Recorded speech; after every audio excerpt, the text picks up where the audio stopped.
Hello guys, कैसे हो आप सब लोग। आई होप कि आप सब लोग बढ़िया रहोगे। नाउ आज हम स्टार्ट करने वाले हैं अपना लेक्चर नंबर 22 और इसी के साथ जो आज हम करेंगे उसमें हम कवर करेंगे टॉपिक डिस्पोजल ऑफ अमाउंट। ठीक है, यानी कि जो फाइनल अमाउंट है वो आज हम पे करेंगे पार्टनर को। पार्टनर रिटायर हो गया, हमने अब तक देखा न्यू पीएसआर कैलकुलेट किया, गुडविल का ट्रीटमेंट किया, इसके अलावा रिवैल्यूएशन का हमने ट्रीटमेंट कर लिया। ठीक है, इसके अलावा अगर कोई भी रिजर्व था हमने वो भी ट्रीटमेंट कर लिया। ठीक है, नाउ अब हमारे पास जो आता है इन सबका ट्रीटमेंट के बाद जो भी फाइनल अमाउंट पार्टनर को देना बनता है उस फाइनल अमाउंट को आज हमें पे करना है। अब इसको जब पे करते हैं तो यहाँ पे तीन मेथड हमारे पास आते हैं। पहला मेथड आता है कि आइए और कैश के अंदर दे दीजिए, पूरा पेमेंट फुल ऑन कैश के अंदर कर दीजिए। सेकेंड नंबर पे जो मेथड आता है वो है कि इसे कैश में ना करके लोन अकाउंट में ट्रांसफर कर दीजिए और फिर इसको धीरे धीरे इंस्टॉलमेंट में पे करते जाइए। ठीक है, तो ये एक तरीका हो सकता है। उसके अलावा एक और तरीका हो सकता है कि पार्टली आप कैश में पे कर दीजिए एंड पार्टली लोन अकाउंट में ट्रांसफर कर दीजिए। ठीक है, यानी तीन तरीके हो गए, पहला पूरा कैश, दूसरा लोन और तीसरा अलग ही कोई मेथड नहीं है बल्कि इन दो मेथड का एक कॉम्बिनेशन है। तो अब देखिए, जब भी आप कैश में पे करते हैं तो सिंपली क्या करेंगे, कैश अकाउंट या partners capital account to cash, या आप चाहे तो बैंक भी कर सकते हैं। ठीक है, ये जनरल एंट्री थी और आपका खत्म ट्रीटमेंट ना। उसके अलावा अगर आप लोन अकाउंट में ट्रांसफर करते हैं तो सबसे पहली जो एंट्री होगी वो है partners capital account debit to partner loan account. सबसे पहले आपको ये एंट्री करनी पड़ेगी, यानी आपने कैपिटल को लोन में ट्रांसफर कर दिया। अब जब भी आप लोन का रीपेमेंट करेंगे तो बैंक या कैश में करते हैं तो cash account debit to loan account. ठीक है, पार्टनर्स लोन अकाउंट में यहाँ सिंपली लिख रहा हूँ। उसके बाद यहाँ पे ईयर एंड में इंटरेस्ट भी लगेगा, तो interest account debit to loan account, यानी इंटरेस्ट को हम क्या करेंगे, लोन अकाउंट में ट्रांसफर कर देंगे, जिससे लोन अकाउंट बढ़ जाएगा और इंटरेस्ट को पीएनएल अकाउंट के अंदर ट्रांसफर करेंगे, PNL account debit to interest account, और इस तरीके से हम खर्चा बुक कर देंगे। ठीक है, तो ये हमारा कंप्लीट लोन में ट्रांजेक्शन होते हैं और जब भी कैश एंड लोन है तो इन दोनों की कंबाइन एंट्रीज हो जाएगी। ठीक है, इसमें कोई दिक्कत नहीं है। सबसे पहले हमने क्या किया, अगर आपका पेमेंट कैश में होता है, वापस एक बार रिवाइज कर लेते हैं। अगर आपका पेमेंट कैश में होता है तो आपको कुछ नहीं करना है, partners capital account debit to cash या बैंक। उसके अलावा अगर आपको लोन में है तो सबसे पहले आपको क्या करना है, कैपिटल को लोन में कन्वर्ट करना है, पहली एंट्री। दूसरी एंट्री, फिर जब भी आप लोन का रीपेमेंट करोगे तो उसका एंट्री, यानी कि bank account debit to loan account, और उस लोन अकाउंट में जब इंटरेस्ट लगेगा तो इंटरेस्ट टू लोन अकाउंट, और उस इंटरेस्ट को आपको पीएनएल अकाउंट में ट्रांसफर कर देना है। दैट्स इट, इतना सा हमारे अपने को करना है ना। इसके बाद जब हम बात करते हैं कि सर इसका एक एग्जांपल होना चाहिए, तो चलिए सबसे पहले हम एक एग्जांपल दे लेते हैं, उसके बाद एक और टॉपिक हम देखेंगे। तो ये हमारा एक एग्जांपल है जिसमें हमने लिखा हुआ है कि Amrinder, Mohinder and Joginder are partner in a firm. Mohinder retires from the firm on his date of retirement, ₹60,000 become due to him. ठीक है, Amrinder and Joginder promised to pay him in installment every year at the end of the year in which agreed. Prepare Mohinder's loan account in the following cases. अब loan account बनाना है, यानी कि यहाँ पे जैसे ही इन्होंने ये बोला कि लोन प्रिपेयर लोन अकाउंट, तो यहाँ से ये समझ में आ जाना चाहिए कि यहाँ पे इन्होंने लोन अकाउंट में ट्रांसफर करने के लिए बातें कर दी है। पहली बात यहाँ से भी आप समझ सकते हो। दूसरी बात यहाँ पर भी आप समझ सकते हो, प्रॉमिस टू पे इन इंस्टॉलमेंट। तो इंस्टॉलमेंट में हम केवल लोन को ही पे करते हैं। ठीक है, तो यहाँ पे ये दो चीजें हो सकती है लोन अकाउंट में ट्रांसफर होने की, दो बातें यहाँ पे इन्होंने बताई जिसे आप समझ सकते हो। उसके बाद इन्होंने तीन आपको बताया कि आप किस तरीके से कर सकते हो। तो when payment is made for yearly installment plus interest at the rate 12% per annum on the unpaid balance. 12% per annum interest लगाना है अनपेड बैलेंस के ऊपर, और इंटरेस्ट जो है 4 साल का आपको इंस्टॉलमेंट में पेमेंट करना है। इसके अलावा when payment is made in 3 yearly installment of ₹20,000 including interest at the rate 12% per annum on the outstanding balance during the first 3 years and the balance including interest in the 4th year. इन्होंने क्या बोला कि आप interest लगाते जाइए, interest का payment आपको नहीं करना है, और जो बैलेंस बचेगा वो 4th ईयर में आपको करना है, विथ जो इंटरेस्ट का पार्ट है वो आपको 4th ईयर में करना है। इसके अलावा when payment is made in 4 equal yearly installments including interest at the rate 12% per annum on the unpaid balance, ठीक है। When payment is made for equal yearly installment including interest. तो देखिए यहाँ पे और इन दोनों में क्या डिफरेंस है वो मैं आपको बताता हूँ। पहले में आपको क्या करना है कि 4 इंस्टॉलमेंट में पेमेंट करना है 60,000 को, यानी कि 15,000 रुपीज़ पर एनम, ठीक है, ये हो गया। उसके अलावा प्लस इंटरेस्ट आपको पे करना है। यहाँ पे ऐसा नहीं है, यहाँ पे आपको क्या करना है कि एक ही इंस्टॉलमेंट पे करनी है और उस इंस्टॉलमेंट में आपका प्रिंसिपल अमाउंट भी हो जाना चाहिए प्लस इंटरेस्ट भी आ जाना चाहिए और ये सब मिला के इक्वल होना चाहिए। ओके, मतलब यहाँ पे देखिए आप 15,000 करते और प्लस इंटरेस्ट करते तो इंटरेस्ट कुछ और हो सकता था, तो ये जो है अलग अलग सालों में अलग अलग होती है, ठीक है। लेकिन यहाँ पे प्रिंसिपल प्लस इंटरेस्ट मिला के जो टोटल आएगा वो चारों सालों का टोटल जो है इक्वल आना चाहिए, ठीक है। चारों 4 ईयर्स का बराबर आना चाहिए, चारों इंस्टॉलमेंट बराबर आना चाहिए। एक तरीके की इन्होंने ईएमआई कर दी है, ईयरली ईएमआई इन्होंने कर दी है, ठीक है ना। अब यहाँ पे जब हम बात करते हैं कि इसको किस तरीके से कैलकुलेशन करते हैं, देखिए अकाउंट बनाना ईजी है, ठीक है। तो अकाउंट में आपको यहाँ नहीं सिखाऊंगा बनाना, आपने 11th क्लास में सीखा है। यहाँ पे मैं आपको केवल सिंपली कैलकुलेशन कर सकता हूँ, सिंपली कैलकुलेशन करके मैं बता सकता हूँ, ठीक है, कि किस तरीके से आपको ये कैलकुलेशन होगा। तो सबसे पहले हम एक लोन अकाउंट जो है उसके अंदर अगर हम बात करें पहला मेथड की, तो पहले मेथड के अंदर हमें क्या करना है, 60,000 को 4 इंस्टॉलमेंट में डिवाइड करना है, ठीक है, 4 इंस्टॉलमेंट में डिवाइड करना है। तो यानी कि हर इंस्टॉलमेंट कितनी बनेगी, 15,000 प्लस जो इंटरेस्ट हमारा निकल के आएगा, ठीक है। ये हमारी 4 इंस्टॉलमेंट है।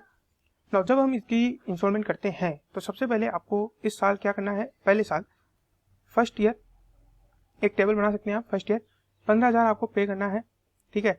जो टोटल इंटरेस्ट लगेगा वो 60,000 पे लगेगा, ठीक है। 60,000 पे कितना लगेगा, 12% लगेगा। तो ये कितना निकल के आएगा, 60,000 पे इंटू 12%, तो ये निकल के आएगा 7,200। उसके बाद नेक्स्ट ईयर भी आपको क्या करना है, 15,000 ही पे करना है, 15,000 ही पे करना है। लेकिन चूंकि आपने यहाँ 15,000 पे कर दिया था तो यहाँ पे आपको जो इंटरेस्ट है वो केवल 45,000 पे ही लगेगा। तो 45,000 डिवाइड बाई 100।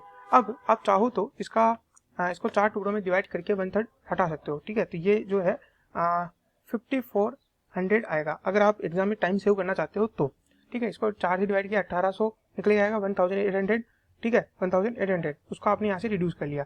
या फिर आप ये निकाल सकते हो कि 15,000 पे इंटरेस्ट कितना निकलेगा, 12%, तो वो भी जो है 1800 निकलेगा, ठीक है। तो आप इसको एक फास्ट करने के लिए, हालांकि आप चाहो तो यहाँ पे 45,000 से इंटरेस्ट निकाल सकते हो, बट मैं आपको बता सकता हूँ कि जो चारों साल है उसका इंटरेस्ट क्या निकल के आएगा। तो अगले साल का इंटरेस्ट निकल के आएगा 3600 और उसके अगले साल का निकल के आएगा 1800। जैसे जैसे आप प्रैक्टिस करोगे आपको ये चीज़ें डेवलप हो जाएगी।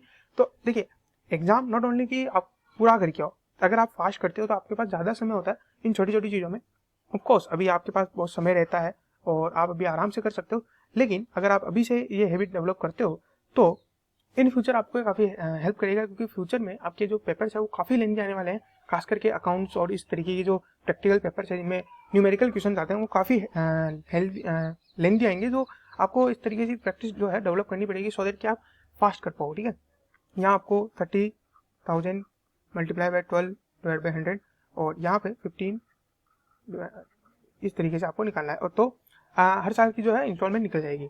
नाउ सेकंड जो अपना पार्ट था, सेकंड जो इन्होंने बोला है, उन्होंने ये बोला है कि 3 ईयरली इंस्टॉलमेंट है जिसमें 20,000 आपको देना है और जो 12% इंटरेस्ट है वो आप जो है फाइनल ईयर में दे देना। ना इसमें थोड़ा सा डिफरेंस है, आपको यहाँ पे जो है फर्स्ट ईयर में आप क्या करोगे, 20,000 पे करोगे, ठीक है, और 60,000 आपका निकल के आएगा, ठीक है। उसमें से आपको 12% के हिसाब से रेट ऑफ इंटरेस्ट लगा के निकालना है तो वो निकल आएगा 7,200। नेक्स्ट ईयर आपको जो है 30,000 प्लस 7,200 इन दोनों पे कंबाइन पे इंटरेस्ट लगाना है एट द रेट ऑफ 12%। तो ये कितना निकल के आएगा, ये निकल के सॉरी यहाँ पे क्या है 40,000 आएगा यहाँ पे मेरे पास, तो यहाँ पे आ जाएगा 47,200, ठीक है। उस पर आपको लगाना है 12% की रेट से, तो ये निकल के आएगा 5,664।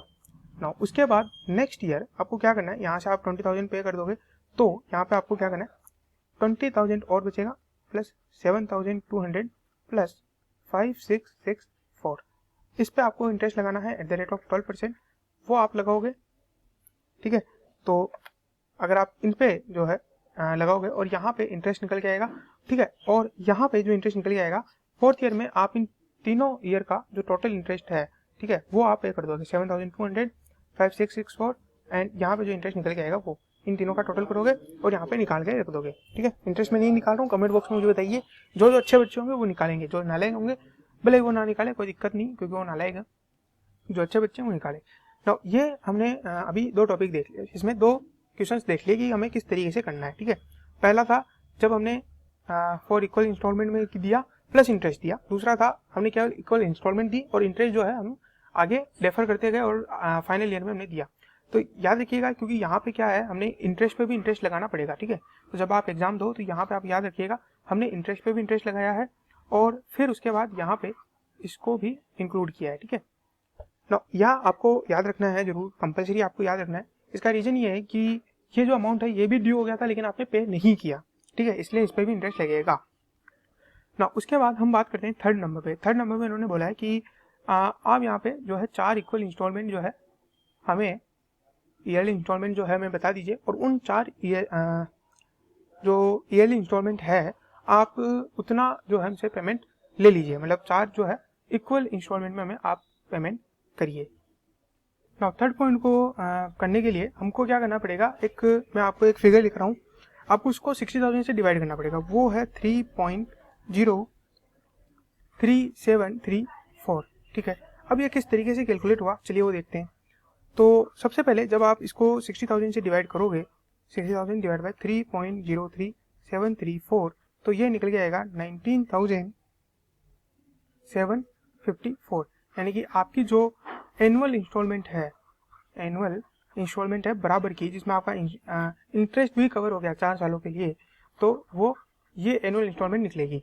तो अब आपके मन में एक डाउट आएगा कि सर ये किस तरीके से हो सकता है, हम नहीं मानते ये बात को।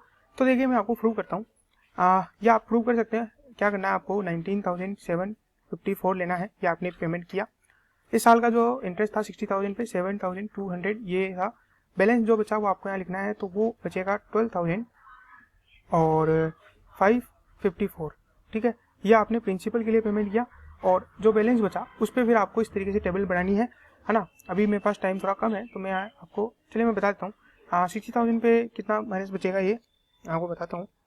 60,000 माइनस 12,554, तो ये बचेगा 47,446, ठीक है ना। उसके बाद आपको सेकेंड नंबर की जो इंस्टॉलमेंट है वो भी 974 थी, मल्टीप्लाई बाई 12%, ये इंटरेस्ट निकल जाएगा 5693। इसको आपको माइनस करना है 19,754 से माइनस करना है 5693 को, तो आपने पेमेंट किया 14,061, और इस तरीके से आप अगर निकालोगे, माइनस करोगे 47,446 से, तो ये निकल जाएगा 33,385। इसमें आप 12% से इंटरेस्ट लगा सकते हो, तो निकल जाएगा अप्रोक्सीमेटली 4,006। वापस से आप यहाँ 974, ठीक है।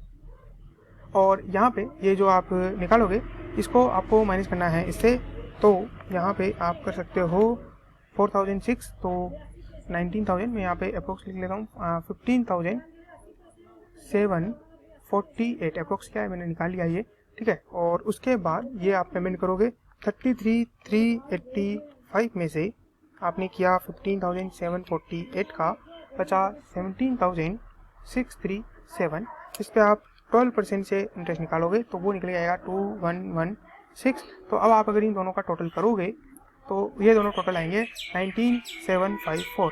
लास्ट इंस्टॉलमेंट देख लेना, ठीक है। थोड़ा बहुत अभी हो सकता है ऊपर नीचे हो गया हो, क्योंकि इसका रीज़न ये है क्योंकि हमने थोड़ा राउंड फिगर में हमने लिया था, ठीक है ना। यहाँ पे अगर आप देखोगे तो ये चीज़ आती है, मैं आपको यही बताने वाला था कि इस तरीके से आप निकाल सकते हो, ठीक है, और ये काम करता है ना। अब हमारे पास आपके मन में एक क्वेश्चन आएगा कि सर ये फिगर कहाँ से आया। तो देखिए ये फिगर या तो आपके पास एग्जाम में एक एन्युटी टेबल आएगी, उसमें आपको ये फिगर दिया हुआ रहेगा।